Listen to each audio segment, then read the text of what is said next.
Bonjour à vous, donc on va prendre cette session, c'est la première session, la première séance donc, des sciences et apéros qu'on avait commencé la session dernière. Donc le programme toujours le même, à chaque fois, une fois par mois, on se retrouve pour des présentations. Donc là, deux présentations de deux chercheurs différents que je vais vous présenter après. On compte à peu près une demi-heure, quelques questions, et puis l'intérêt, donc c'est la partie apéro après, c'est qu'on se rejoigne au club universitaire pour continuer les discussions là-dessus. Alors, je précise quand même, le CRD n'a pas les budgets, on n'a pas le droit de payer à boire. Mais on pourra quand même aller, on a quand même réservé la table au pub donc pour tout à l'heure.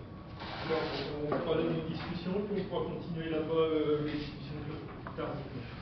Donc, comme je disais, aujourd'hui, on a deux présentateurs. Le thème, c'est le LIDAR. Donc, vous verrez, mais le LIDAR de deux façons différentes. Pour essayer de s'ouvrir au plus large. La première qui présente, c'est Lamia Elmandili, qui est étudiante en doctorat à l'Université Laval, donc sous la direction de Sylvie ici présente. Donc elle est spécialisée en apprentissage par transfert non supervisé, c'est ça? Et puis elle travaille donc beaucoup sur des nuages de points LIDAR. Comme je disais, c'est le thème de la journée, donc elle va nous présenter les travaux de son doctorat qui doit se terminer bientôt, c'est la rédaction. C'est très avancé la rédaction. C'est très avancé même la rédaction, donc bientôt vous reviendrez pour voir la suivante. Voilà, oui. Donc, mais la mienne aussi, alors, je ne sais pas si j'ai le droit de dire que c'est ingénieur. Légalement, non. En France, oui. Donc Lamia a fait des études d'ingénieur, mais pas au Québec, et donc. Et elle est ingénieure et donc spécialisée dans tout ce qui est apprentissage supervisé, donc apprentissage machine, pour tout ce qui est analyse, prise de décision et données spatiales, géospatiales. Et donc Lamia va nous présenter ses trois thèmes, donc je te laisse la parole. Merci. Je vais faire ma présentation en français, mais les slides sont en anglais, donc au cas où des personnes qui ne comprennent pas le français. Mais la présentation elle est intitulée comme les velours-C, c'est-à-dire comment on pourrait exploiter les données synthétiques pour faire de la segmentation sémantique des nuages de points LIDAR. Donc déjà, les nuages de points LIDAR sont extrêmement importants pour plusieurs applications, comme la modélisation urbaine par exemple, pour les applications forestières, donc pour faire la classification ou la classification des espèces, faire aussi par exemple le calcul de la biomasse, mais aussi pour les voitures autonomes, donc pour la navigation en temps réel.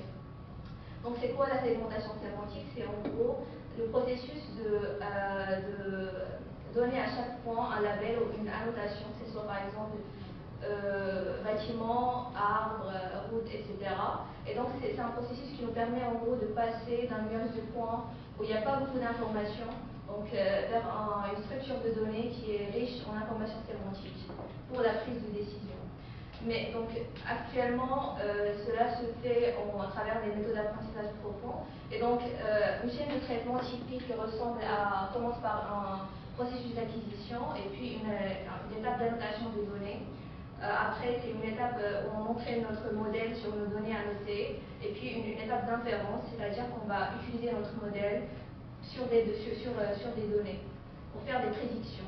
Après, on peut passer par des étapes de post-processing ou de post-traitement, par exemple à travers des filtres, des filtres en fait pour améliorer la qualité de l'inférence.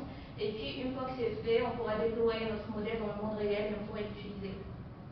Donc, bien sûr, le gros problème dans cette chaîne de traitement, c'est vraiment au niveau de l'annotation de données, donc au niveau de l'étape 2, parce que cette étape-là, elle nécessite en fait du personnel ou des personnes qui sont des experts, c'est-à-dire qui sauront faire l'annotation et manipuler des logiciels LIDAR. Bien sûr, et même si on a accès à des experts, c'est toujours en fait plein d'erreurs, c'est-à-dire c'est très sensible à l'erreur, même par des experts, et aussi ça nécessite beaucoup de temps et beaucoup d'argent. Donc même si on fait de la sous-traitance à des pays par exemple où la main-d'œuvre elle coûte moins, donc on va très vite se retrouver avec des milliers de dollars en coût d'annotation, et donc c'est pas très scalable en fait.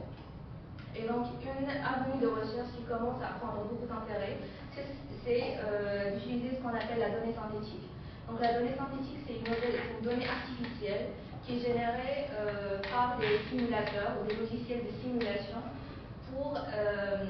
Et en fait, l'intérêt de ces données simulées, c'est qu'elles proposent une alternative bon marché pour entraîner nos modèles d'apprentissage, parce qu'ils nécessitent beaucoup de données, et donc ça, c'est une possibilité.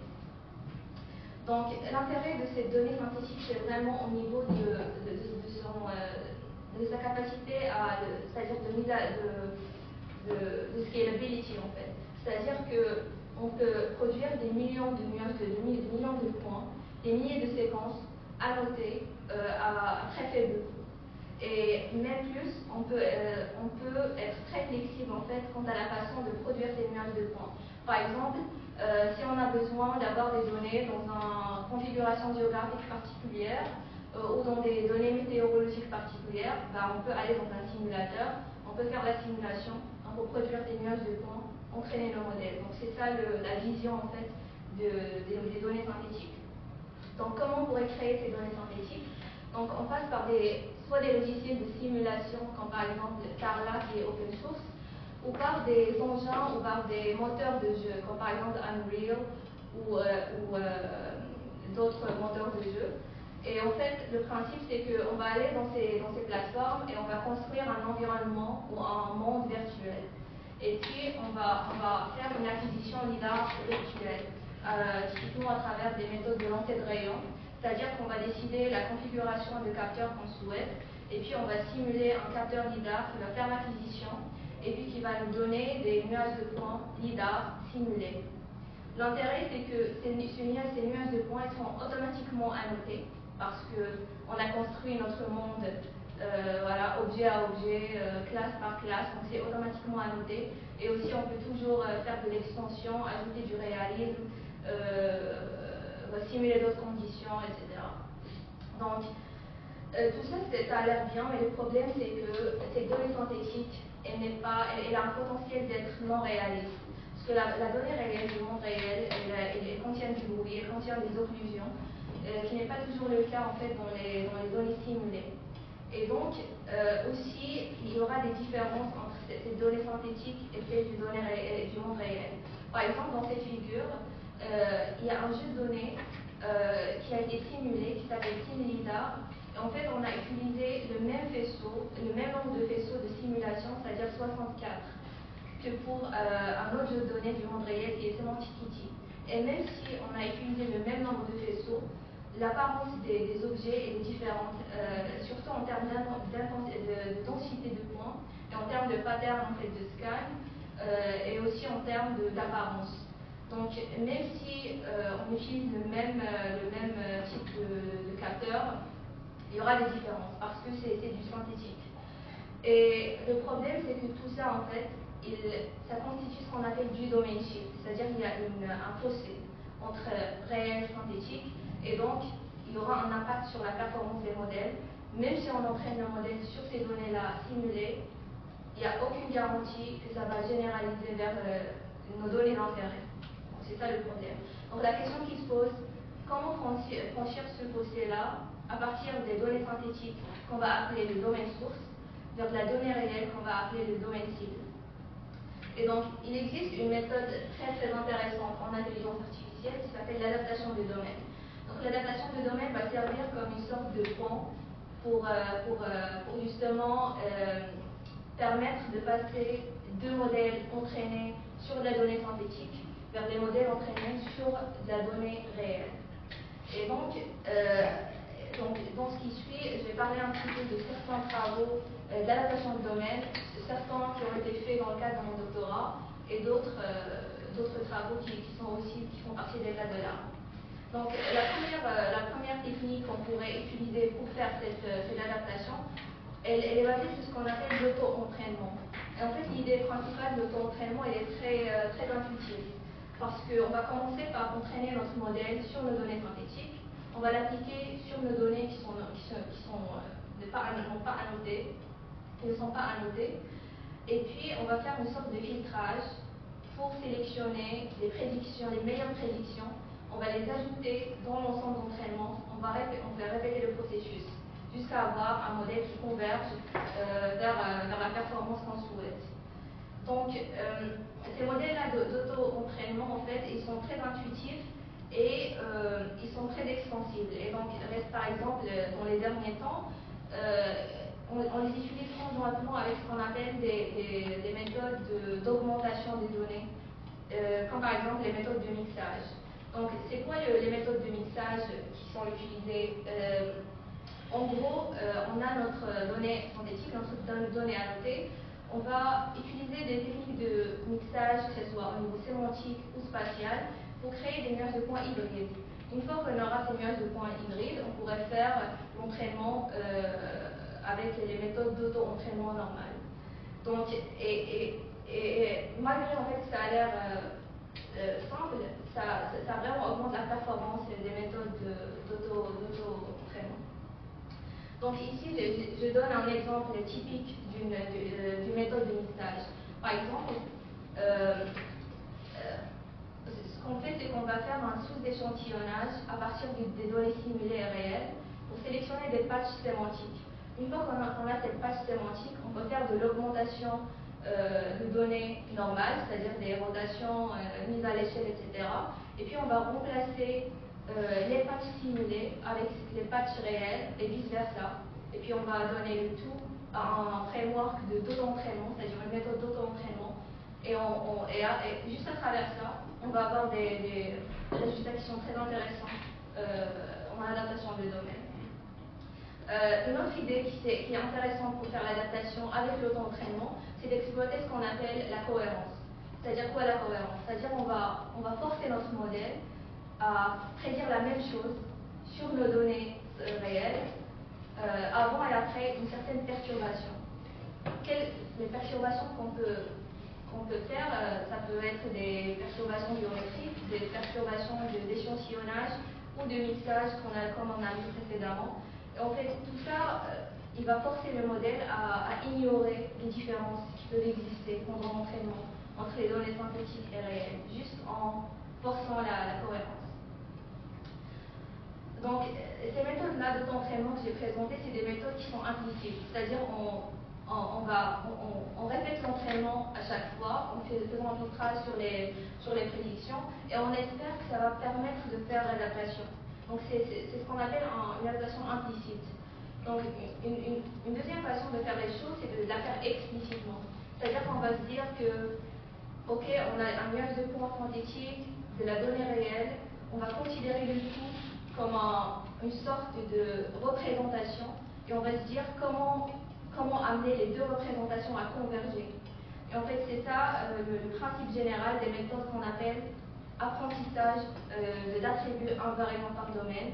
Et c'est ça, en fait, que l'idée principale que j'ai exploitée durant mon doctorat. C'est-à-dire, en gros, on va utiliser ce qu'on appelle une métrique pour faire cet équilibre-là, pour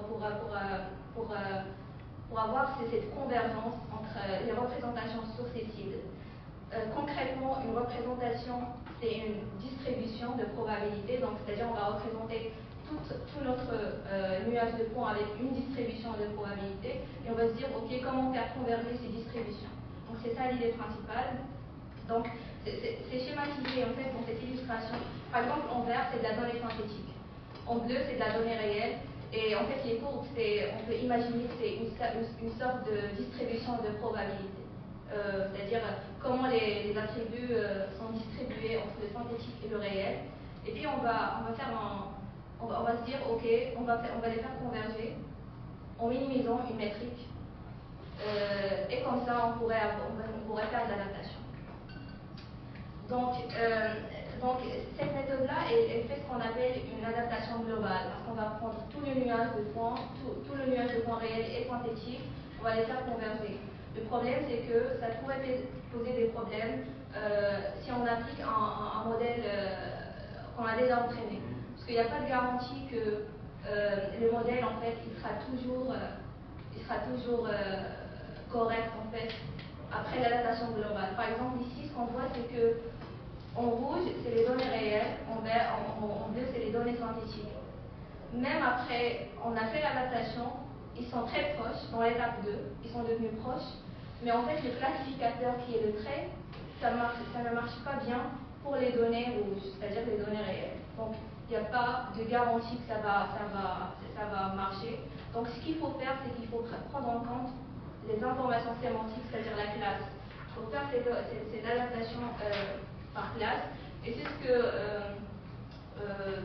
on a fait en fait durant le doctorat, c'est qu'on a proposé en fait une méthode qui est basée sur ce principe-là de distribution et de faire converger les distributions, mais de faire par classe et de faire de façon ce qu'on appelle contrastive en exploitant une famille de méthodes contrastives. En gros, ici, ce qu'on fait, c'est qu'on va forcer la classe, par exemple, une certaine classe du domaine source avec une autre classe du domaine cible, on va les forcer à converger, mais en même temps, on va les forcer à s'éloigner des autres classes. Comme ça, on aura un classificateur qui est clean, en fait, qui n'aura pas de problème à identifier les classes entre elles. Donc, une autre méthode qui est aussi intéressante pour faire l'adaptation explicite, c'est d'utiliser ce qu'on appelle les méthodes adversariales. Les méthodes adversariales, en fait, ils sont basées sur deux composantes principales, ce qu'on appelle un générateur et un discriminateur. Le générateur, en fait, ce qu'il fait, c'est qu'il va produire de la donnée fausse. Et le discriminateur, son rôle, en fait, c'est de discriminer, c'est de faire la classification entre la donnée fausse et la donnée réelle, c'est-à-dire dire est-ce que cette donnée-là, elle est fausse ou pas. C'est ça le rôle du discriminateur. Durant l'entraînement, le générateur, on l'entraîne en fait à tromper le discriminateur. Et donc à la fin, quand on aura atteint l'équilibre, on aura un générateur qui est capable de produire des données qui sont très très proches des données réelles. Donc cette idée-là, elle est exploitée pour faire l'adaptation de domaine sur les nuages de points lidar, que ce soit au niveau des points, c'est-à-dire des points, produire des nuages de points avec une apparence, une certaine apparence, ou même au niveau des attributs, c'est-à-dire des features latents qui sont appris dans les modèles. En fait, ici, c'est un exemple de méthode qui exploite cette idée-là. Par exemple, ce travail-là, il propose deux générateurs. Un générateur qui va apprendre à produire des nuages de points synthétiques avec une apparence réelle. Et puis un autre générateur qui va apprendre à produire en fait un nuage de points synthétique avec le même échantillonnage que le nuage de points réel. Juste en faisant ça, on pourrait faire l'adaptation de domaine parce que les données synthétiques dorénavant, ils ressemblent aux données réelles. Donc, même si on fait cette adaptation de domaine, même si on applique toutes ces méthodes-là, il y a un problème particulier qui se pose. Le problème qui se pose, c'est que des fois, en fait, il se peut que la connaissance qui est incluse dans le domaine synthétique, c'est-à-dire on va faire l'effort de produire des données simulées, les labelliser, entraîner nos modèles, mais des fois la connaissance dans ce monde-là, c'est-à-dire dans les données synthétiques, elle ne va pas toujours nous aider à classifier nos données réelles. Des fois, cette connaissance-là, elle peut empirer les choses au lieu de l'améliorer. Donc il faut savoir quand est-ce que l'adaptation sera positive et quand est-ce qu'elle sera négative et est-ce qu'il faut la faire ou pas. Donc il y a certaines causes en fait de ce phénomène-là de transfert négative. La première, c'est quand on a une divergence très grande entre les données synthétiques et les données réelles. Un exemple, par exemple, c'est si on a un modèle entraîné sur des données synthétiques urbaines, mais qu'on veut l'appliquer sur des données de forêt réelles. Donc là, on a des classes nouvelles qui apparaissent, c'est tout un environnement qui est nouveau, et donc dans ce cas-là, la connaissance n'est pas très utile. La deuxième raison, c'est ce qu'on appelle le context shift, et c'est ce phénomène-là sur lequel on s'est concentré dans la deuxième phase du doctorat, c'est que des fois, on a les mêmes objets urbains, mais qui apparaissent dans des contextes différents. Et donc, s'ils apparaissent dans des contextes différents, le modèle, en fait, il ne pourra pas les reconnaître. Par exemple, si on a, on a un modèle synthétique, on a un monde simulé où les bicyclettes, ils apparaissent sur les routes. Mais que nos données réelles, ils sont dans un pays, par exemple, où les bicyclettes, ils doivent être sur le trottoir. Donc, il y a une différence de contexte qui est apparue, et donc cela pourrait entraîner une adaptation négative. Donc, on pourrait faire le transfert de la connaissance qui n'est pas utile. Donc ici, je donne un exemple où c'était le cas, par exemple, à travers ce qu'on appelle des matrices de co-occurrence. Donc si on fait une analyse de nos nuages de points et on produit en fait la probabilité que chaque classe ait dans son voisinage une autre classe, on pourrait voir s'il y a un shift, s'il y a une différence entre les domaines. Et on pourrait, et à partir de là, on pourrait dire, ok, il y aura un transfert négatif potentiel. Donc, la question autour du transfert négatif, donc, est-ce que, en fait, elle se résume à ça. Il faudra balancer entre une adaptation agressive, quitte à avoir du transfert négatif, et une adaptation conservative, mais qui risque de ne pas atteindre le potentiel de l'adaptation de domaine. Donc il faut savoir balancer ça, et la question c'est comment on pourrait balancer les stratégies d'adaptation. Donc ce qu'on a proposé, c'est de faire c'est-à-dire c'est de différencier entre ce qu'on appelle les features responsables du contexte et ceux responsables de l'objet sémantique lui-même. Et donc une fois qu'on ait séparé ces deux attributs-là, on pourrait alors de façon intelligente filtrer les attributs responsables du contexte dans le domaine synthétique et les faire influencer par ceux du domaine réel. Et puis une fois que ça a été fait, on pourrait faire notre apprentissage de façon normale. Et donc l'idée c'est de déterminer ce qui est responsable du transfert négatif et de faire une sorte de filtrage pour diminuer en fait son influence, pour éviter le transfert négatif justement. Par exemple, quand on dissocie les features responsables du contexte de ceux des objets, ça c'est des exemples de maps en fait qu'on obtient. En vert, c'est les points qui sont activés par le contexte et en fait à droite, c'est les points en vert, c'est les points qui sont activés par tout ce qui est objet sémantique. Donc ça, c'est une sorte de masse qu'on pourrait utiliser pour moduler les attributs et justement contrôler ce qu'on veut transférer et ce qu'on ne veut pas transférer. Donc, dans ce qui suit, je vais vous présenter des applications de comment concrètement l'adaptation de domaine pourrait aider dans plusieurs domaines. Donc, si on commence par le domaine des voitures autonomes, donc sur lequel j'ai travaillé durant le doctorat, donc on peut voir ici par exemple que en exploitant des données synthétiques, on peut avoir entre 4 et 6% de gains en performance sur des données réelles. Ça, c'est sur des séquences, des nuages de points séquentiels, style voiture autonome. Si aussi on s'attaque au problème du transfert négatif, on peut atteindre un gain de performance qui est très raisonnable en fait pour les classes qui sont les plus sensibles au transfert négatif. Par exemple ici, on peut atteindre il y a 6%, 4, 10%.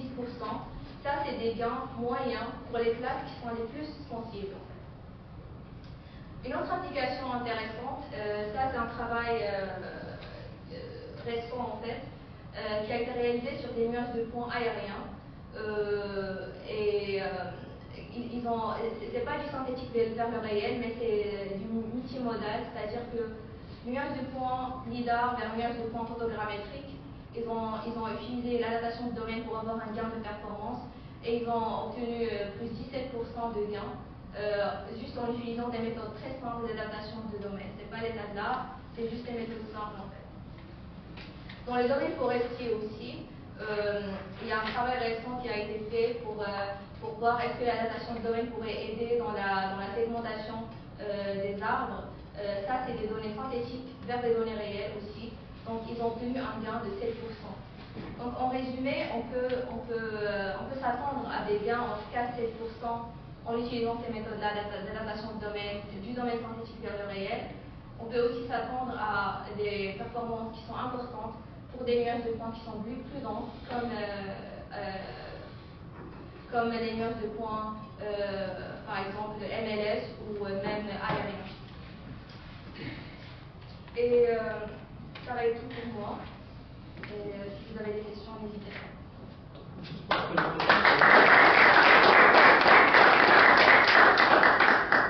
Est-ce qu'il y a quelques questions dans la salle? Mais... Bonjour, merci beaucoup, vraiment intéressant cette présentation. J'étais attiré pour cette dernière partie de ton travail. Entre autres,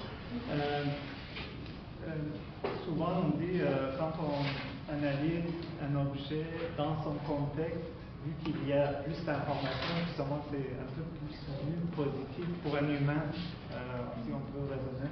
Et même il y a dans les méthodes IA, récemment c'était quelqu'un de York, Université de York, qui présentait justement de comment on peut ajouter supposons une fenêtre plus élargie dans certaines méthodes par convolution pour pouvoir justement amener plus d'informations qui aident à la connaissance. Donc là, plutôt dans ce que tu as parlé de transfert négatif, c'était plus de un peu aller par, disons, si je compris bien, de changer un peu le contexte et finalement éliminer certains éléments qui viennent un peu diminuer la performance de notre méthode d'apprentissage. Donc est-ce que tu pourrais un peu élaborer dans quelle mesure c'est ça, c'est que finalement dans la réalité un objet comme l'exemple de bicyclette va se trouver dans plein de contextes effectivement et donc dans la réalité, en fait, c'est ça le réel, là, dans le sens on a supposons une vidéo, un flux de données LIDAR, donc de toute façon, notre objet va se trouver dans différents contextes. Alors, comment finalement faire cette balance-là, justement, de travail que ça va prendre dans un simulateur ou quelque chose pour faire ces modifications-là pour encourager ou favoriser l'augmentation de performance? En fait, ce qui serait idéal, c'est d'y aller par... c'est-à-dire l'objectif, c'est pas vraiment de créer un modèle de fondation qui saura en fait reconnaître tous les objets dans tous les contextes possibles. L'objectif, en fait, c'est d'y aller par application. Par exemple, si on a besoin de reconnaître en fait, les objets dans un contexte urbain, on peut aller dans le simulateur, simuler un petit peu les objets qu'on a en tête, c'est-à-dire qu'on pourrait s'attendre à avoir, et puis on crée notre modèle là-bas, et puis faire l'adaptation, et puis faire le transfert vers nos données réelles. Mais c'est parce que les méthodes en fait actuelles d'apprentissage profond pour les nuances de points, ils ne sont pas capables de raisonner. Ils auront besoin de beaucoup de données pour justement avoir cette capacité de raisonnement. On le voit avec les LLM par exemple, qui récemment, la capacité de raisonnement elle est apparue soudainement. En fait, elle est apparue en ajoutant des millions d'instances et elle est plus apparue avec le reinforcement learning après. En fait, c'est ça qui a introduit la capacité de raisonnement. Donc là, on est plus dans un contexte de il faut donner le plus de data possible, le plus de données possible, faire l'adaptation de domaine. Si ça ne marche pas, ajouter d'autres types de données, peut-être aller dans les simulateurs et refaire d'autres types de données, refaire l'entraînement, etc. Donc c'est ça l'idée. Après, je ne sais pas s'il y a des travaux qui sont en train de travailler sur les modèles de fondement. Il y a des travaux qui travaillent sur les méthodes de distillation. C'est-à-dire parce qu'on a des modèles de fondement dans les images, et donc il y a des travaux qui veulent exploiter ça, parce que eux ils sont capables de raisonner, ils sont capables de reconnaître les objets dans plusieurs configurations. Donc il y a des travaux qui essaient d'exploiter ces modèles de fondement en 2D, en images, pour les appliquer en 3D. Donc ça aussi, ça peut être une avenue intéressante en attendant d'avoir des modèles de fondement en 3D.